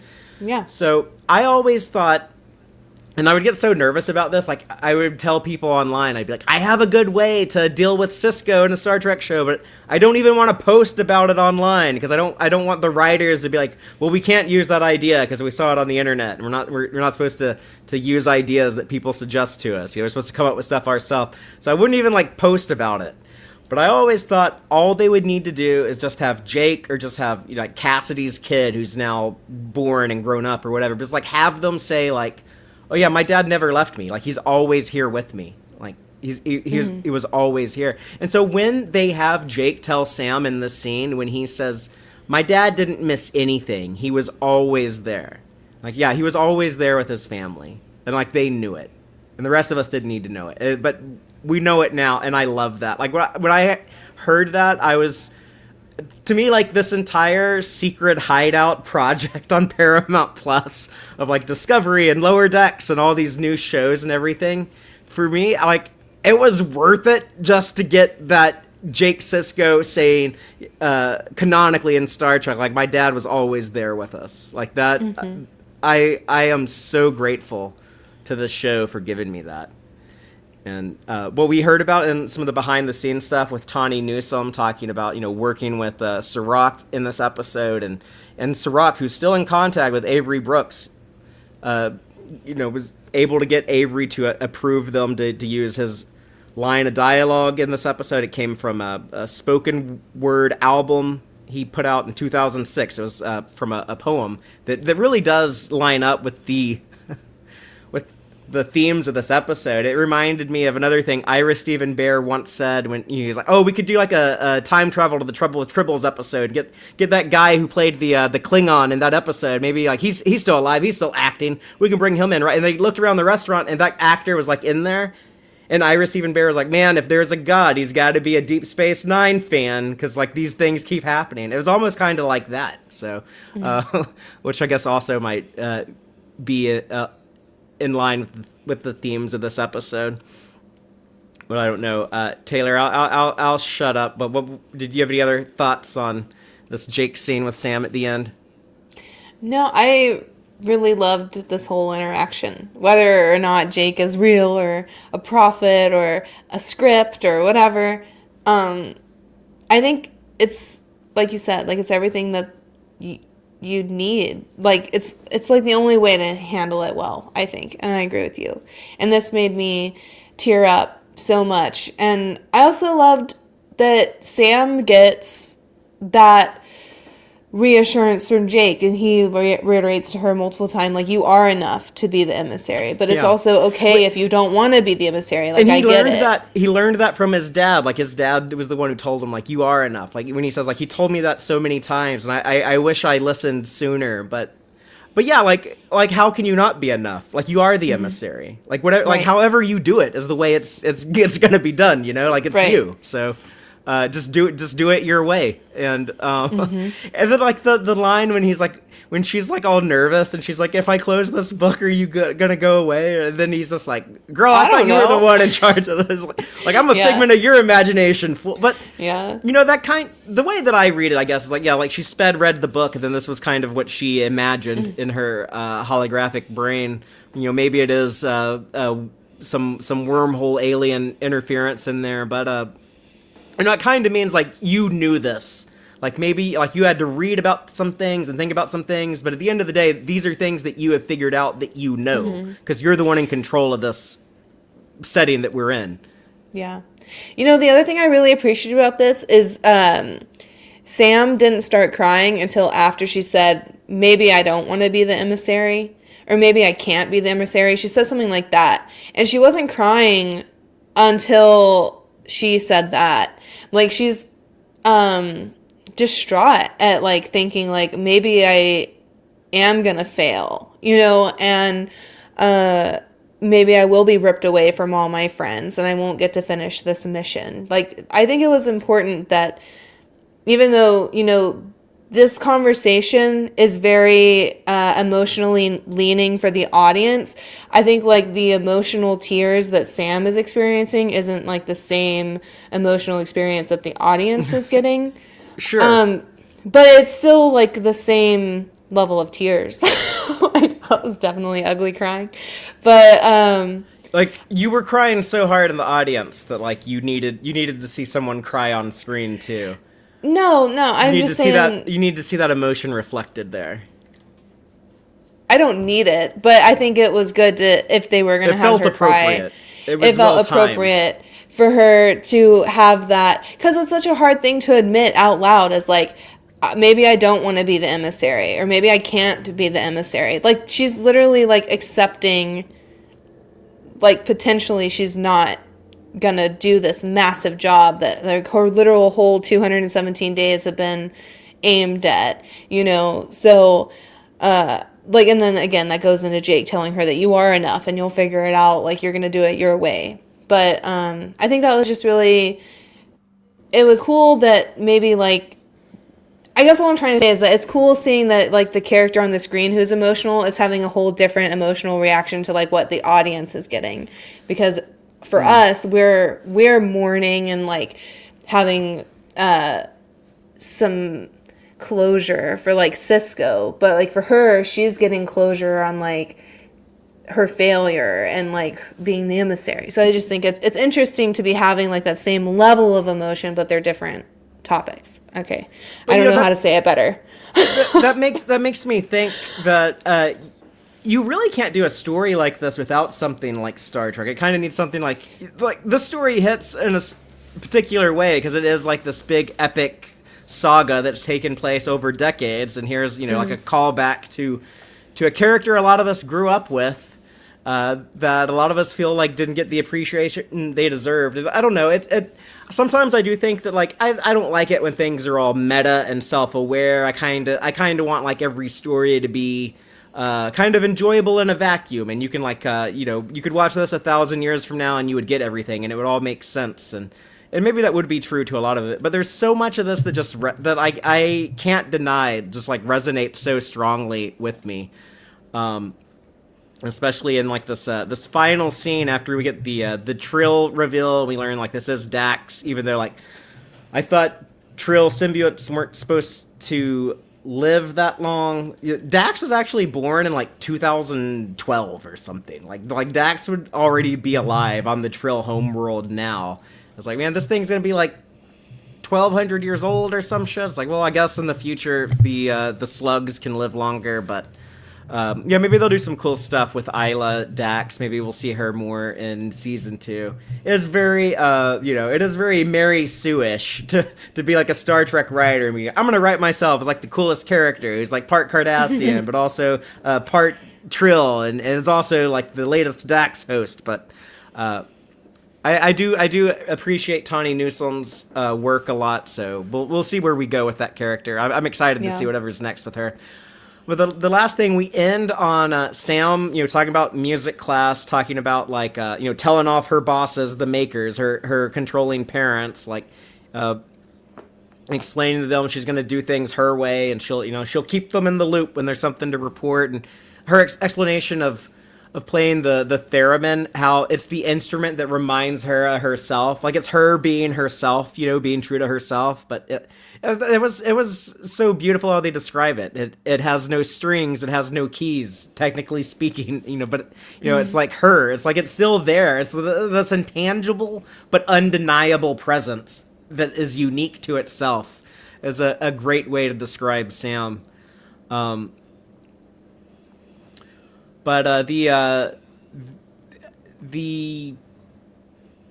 final thing we get before the line from Avery, I feel it was kind of a message to Avery Brooks as much as it is a message from Sam to Sisko. But do you have any thoughts on this ending?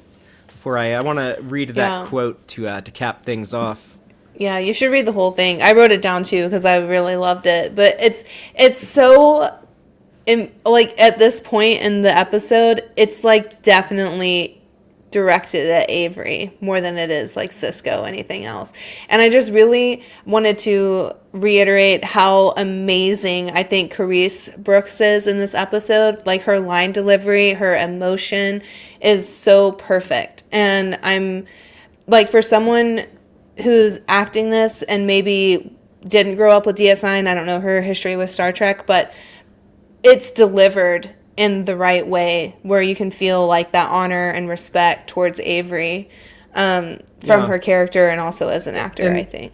And it was written, by Kirsten Beyer and Tawny Newsome, who, Tawny Newsome spoke a lot about like growing up with DS9 as her favorite Star Trek show and the one that she watched with her dad. And the line we get, I'll read now. Well, it's sort of like you theramined me. Completely changed me, my whole life. And I can never really tell you how much you mean to me. But I honor you wherever you are and hope that this message finds you well. Thank you for sharing your life with this universe. Thank you for creating an amazing son, for loving him into being his best self. Everyone should have a dad like you. If you ever want to talk, we're here, Avery. She said emissary or Sisko or something, but that's a message to Avery. I'm gonna say it to Avery. But it's like Alex Kurtzman talked about. You write a love letter, you don't expect a response back. It's just something you want to say to someone. It's not necessarily you need to hear anything back. But this was a love letter to Avery, and it's just like, if you ever want to, come back to Star Trek, if you ever want to be in a show or go to a convention or whatever, like we're here, but but thanks for what you did, and we just want to take a moment to acknowledge and appreciate what you gave us. Mm-hmm. Respect the boundary, but continue the tribute. Yeah, it was incredibly beautiful. Yeah, it chokes me up every time I hear that line or that goodbye talk from Sam to Sisko / Avery. But especially, I'm just so happy that they included Jake so much in this and mentioned Sisko being such a great father. And even in these last lines where they talk about him being, for creating an amazing son and loving him for being his best self. Everyone should have a dad like you.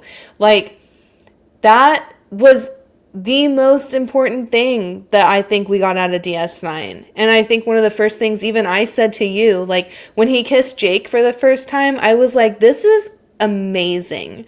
You don't see very often, this really strong, positive, sensitive father figure. So I'm just obsessed that they leaned into that so heavily in this tribute. You were watching it for the first time in 2024. Like, like, you know, imagine watching it in 1994. It was... Yeah, like, it's still not this good now. Like, come on, guys, make better stuff.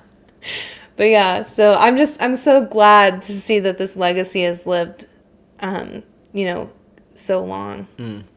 Yeah, you know, I see people in the audience are pointing out that Tawny Newsome originally did not intend to play Isla Dax. The character was created with someone else in mind. So, but you know, I don't know why I was surprised to see Tawny Newsome in live action on Academy, because she did say when people asked her about that live action comedy show that she was developing for Paramount Plus that I don't think is getting picked up, but it's cool that she got to work on it. But, you know, people asked her, like, are you just going to be, you know, like a writer on this show, or, you know, showrunner, or like, are you actually going to be in front of the camera? And she said, like, well, I always think of myself as like an actor and a performer, and anything I write, I'm going to think about, you know, performing also. So it shouldn't have been a shock that she did work her way into the show. And I am curious to see what they do with that character. I would like to see more of her. I'd like to see her be one of the regular teachers in season 2. So I'm crossing my fingers, hoping that's the case. And that would explain why she's not going to be credited as a writer in season 2. Also, I'm sure she's still going to be, like, you know, punching up scripts. Yeah. Mike McMahon used to do that for the other shows. When we talked to Mike McMahon on Tex-Trek, he said that he would, you know, like, they would give him, like, Strange New Worlds scripts and be like, you know, can you work on these jokes or make some of the stuff a little funny? But, you know, now that Lower Decks is canceled, he doesn't do any of that stuff anymore because, you know, he's off doing other things. But I think the payload. But, you know, like, Tawny can pick up those reins now. The baton can be passed. So, did I say everything I wanted to bring up? I guess the other thing, it's not like I don't mean to speak for someone else's community, but I just want to acknowledge it was not lost on me. The black character Sam is also playing a very black coded role with being the descendant of these freed slaves, and I thought that was really cool to, like, give the character that history. And also I can understand how that was important for Tawny Newsome. Before she was a black writer in Star Trek, she was a black Trekkie, you know, watching it with her family, and how she wanted to connect those dots from Cisco and Jake to this new character with Carice Brooks. That's another symmetry of, like, the baton being passed from Avery Brooks as the old emissary to Carice Brooks as the new emissary, and I encourage people to go read up on Tawny Newsome talking about this episode. We're going to be on a boat with her in a couple of weeks, so maybe we'll ask her some questions about Starfleet Academy. But, yeah, I was just, I don't know, I was just really, really happy that she got to, just knowing that she's such a diehard Trek fan and a diehard DS9 fan, and then she gets to be a writer on the show. I'm just so happy for her to get to tell this story that I know means a lot to her. It was a beautiful thing to witness. Yeah, she's living one of her dreams. Yeah. But if that's all of it, I guess I should read the Cisco line that I never knew I was going to hear Ben Sisko again in my life, but I'll cherish the line I got. Divine laws are simpler than human ones, which is why it takes a lifetime to be able to understand them. Only love can understand them. Only love can interpret these words as they were meant to be interpreted. And I think that was just more of, like, that Kelrec thing of, like, you know, you can't be so black and white. Just you have to interpret it with love.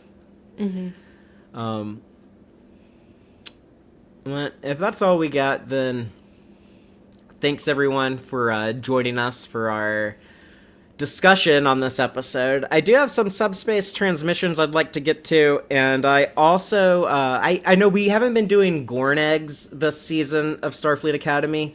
I'm thinking, and there's so many.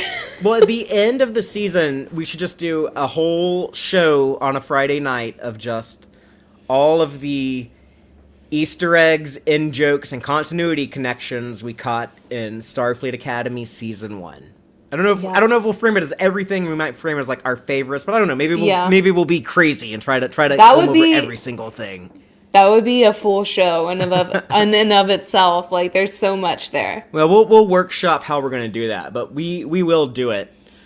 In the meantime, though, the reason why we're not doing as much Gornegg spotlight is because instead we do this segment called Paramount Problem, where we talk about the biggest problem we're having with Paramount at the time. So I teased this at the beginning of the show, but recently, if you've been keeping up with the news, you know that there's been a lot of Epstein file reveals.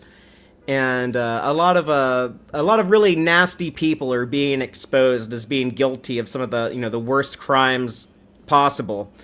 One of those is a recent CBS News hire, Dr. Peter Attia. He's a health guru. I would say he's kind of like a snake oil salesman. He's this health expert who has like a little bit of a following. Who he makes his money by telling rich people to eat more green vegetables and get more sleep and drink plenty of water, and you might live longer. And then he charges them $100,000 or $150,000 a year to be their personal doctor or like health advisor or whatever. But he just got this job at CBS News under the new ownership of the Ellisons and under the new CBS News leadership with editor Barry Weiss, who Barry Weiss's wife, by the way, is also mentioned in the Epstein files. This guy we're talking about, Dr. Peter Attia, who works for the Ellisons at Paramount at CBS News, still has his job, has not been fired. He's mentioned in the Epstein files more than 1701 times. I thought it'd be a fun way to write it in my notes, but 1,700 times. More than that, his name appears in the files. A lot of correspondence to and from Jeffrey Epstein, because he was also Epstein's doctor. And he's one of the top perverts who have been exposed in that latest dump from about a week ago.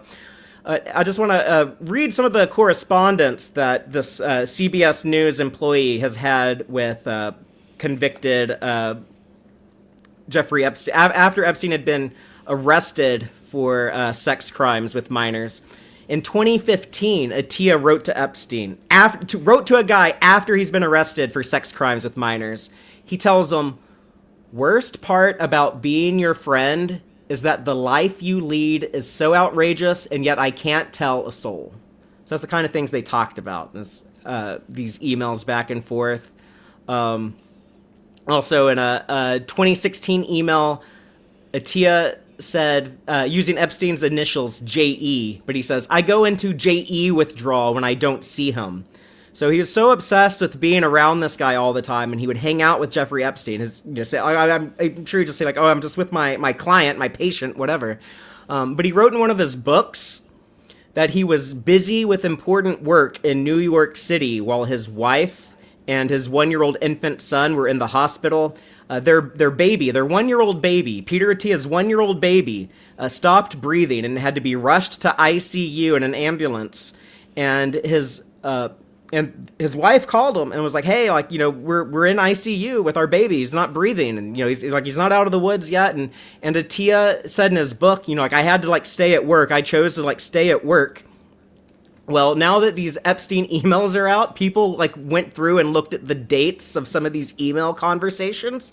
He was actually hanging out with Jeffrey Epstein when his wife and 1-year-old infant were in the hospital, and his baby son was fighting for his life in the hospital. But this guy was too busy hanging out with Jeffrey Epstein to be bothered to show up there for his wife. That's pretty disgusting person. I'm also disturbed to learn that despite being a native Canadian, he's from Toronto, but he lives here in Austin, and he's Joe Rogan's doctor. So, it's funny how many Rogan guests are also pretty big names that show up a lot in the Epstein files. So I'd keep that in mind. And also keep an eye on Barry Weiss and who she's hiring at CBS News, because it feels like there's a big effort to whitewash a lot of these people.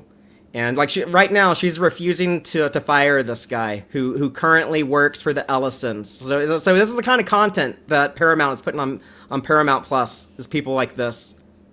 So it's disgusting. It makes me sick. I don't know. It's funny, sometimes I compliment Starfleet Academy and people will leave comments like, you're a corporate shill. It's like, dude, you clearly don't listen to my content. I bitch about Paramount more than anyone I know. So, but yeah, fuck these guys. Fuck Peter Attia. And fuck Paramount for not firing them yet. Inexcusable. Disgusting. I don't want to end on such a bad note, so switching back to Star Trek, y'all heard us talk about for over an hour what Taylor and I thought about series Acclimation Mil. Please let us know how you feel about it. You can comment on YouTube or Spotify or in the Tex-Trek Discord server. Reply to my post on social media. We received some subspace transmissions for last week's episode, Vox in Excello. So, Taylor, what were people saying about last week's episode of Starfleet Academy? The big Klingon episode on, let's start with Threads, right? This is Threads. What do people say on Threads? Okay, bear with me on the pronunciation, you guys. I apologize in advance. But the Nerdosaurus Rex says, whoever wrote this knows the values of Starfleet, the Federation, and the Klingons, and they have true respect for the dream that is Star Trek. Add to that stellar acting and production, and this episode was absolutely peak Trek. And ST from 60KLY says, not just a favorite of the season, but easily a top 20 franchise all-time episode. If they are going to cook like this, then run of the series, if they are going to cook like this, then run of the series, then we are about to eat good. And I wore my pants with a stretchy waist. That's great. Albert Akit. Oh man, Alberta Kit Kat. There we go. Sorry, I need like periods or hyphens between words because my brain just like wants to read it all as one word. But Alberta Kit Kat says it jumped to top 5 of all Star Trek episodes for me. It's almost as good as Inner Light or In the Pale Moonlight. So excellent. And Philip.Brandon says ready for Caleb to not be unexpectedly exceptionally skilled at something. So. I don't think he's a Mary Sue, but I can get the commentary. I get the dislike of some of his... It's just funny because in that episode he seems the most flawed that he's been since the pilot, but just my opinion. And then on Instagram, my friend Haven said, honestly, I think this episode is going to be the pinnacle of the season. I think if there is one episode for the season in a few years, this will be the one we remember fondly. Well, Haven, I would ask, do you still think that after this episode? I think episode 4 had fewer rough edges, but the things I love in 5, I love so much more than the stuff in 4. What about on Facebook? What are people saying there, Taylor? Yeah, Amanda Nicole says, I love Michael Dorn and Worf, but this was the best Klingon episode of the franchise. Fight me. And Jeffrey Olin responded, I will be your Chadiq if anyone accepts your challenge. Nice. Yeah, I need a good Chadiq to go into battle. And then on YouTube, Gaz I621 said, I think Daryl knew what he was doing the whole time. The opening way to push Jaden to stop bottling up his feelings and say how he felt. Then that let Daryl help him do that in a more conscious, controlled way. He's talking about when Daryl was helping Jaden, when he had to do the Keonian battle breathing. Opinions no one cares about says, everyone at the Academy should take debate. They never know when they'll have to speech their way out of starting an interstellar war. Yeah, Star Trek has a lot of speechifications. And then over on Blue Sky, we got a lot of responses on Blue Sky, so it's hard to read through all of them. But here's thank you so much for the engagement. What's this first one we got from In Kaiser says, anyone else see the obvious parallels to American interventionism, Iraq, Afghanistan, Middle East, combined with episode 2 about new solutions? The old way of doing things is not always the best way. In both cases, sticking to traditional capital or getting rid of tradition in the other case. And Jean J. McCulka says, think the final solution was too obvious. I'm not going to spoil it, but if you are a longtime Trek fan, you saw the possible resolution several light years away. Gene, think about phrasing a little bit and saying like the final solution, like, but like he was talking about like the solution at the end of the episode. I hope. Yeah. He's talking about like the how the Klingons get. What about Von Alpha? Amy from Iacon. She says, pure Star Trek in the vein of some of the great courtroom episodes. Debate about the nature of the Federation, its responsibilities and limitations, and the rights of others to live on their own terms. And like some of the best Trek, it holds up a mirror to our current reality. And then the last one we got from TJ Nichols. I frackin' teared the frack up.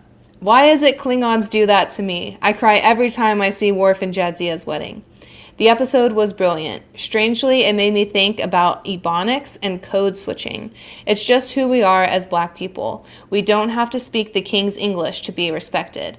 And they included a GIF that says, I said it, with like a peace sign. Well, TJ Nichols, I'd also be curious to hear your thoughts on episode 5. But thanks everyone who gave us some feedback. And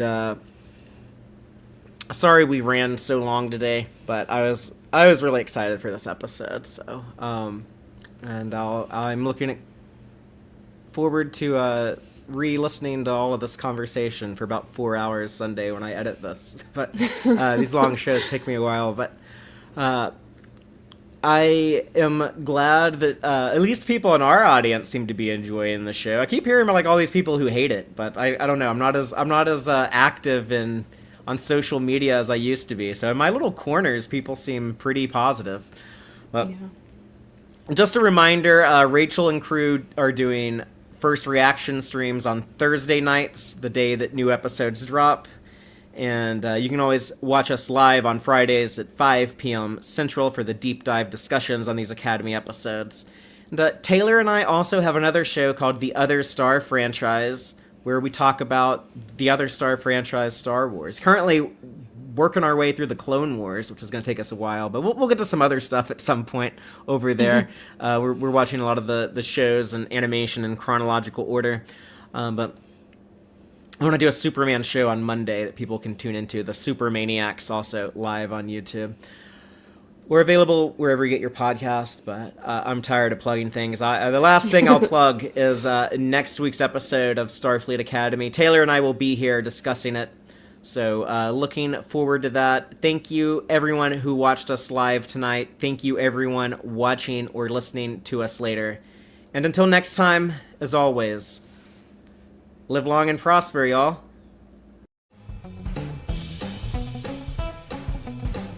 Subscribe to YouTube to watch the Tex-Trek podcast live or listen to us later on your favorite podcast platform. Follow Stephen Fothery on socials at TXTrek. Thank you and take care.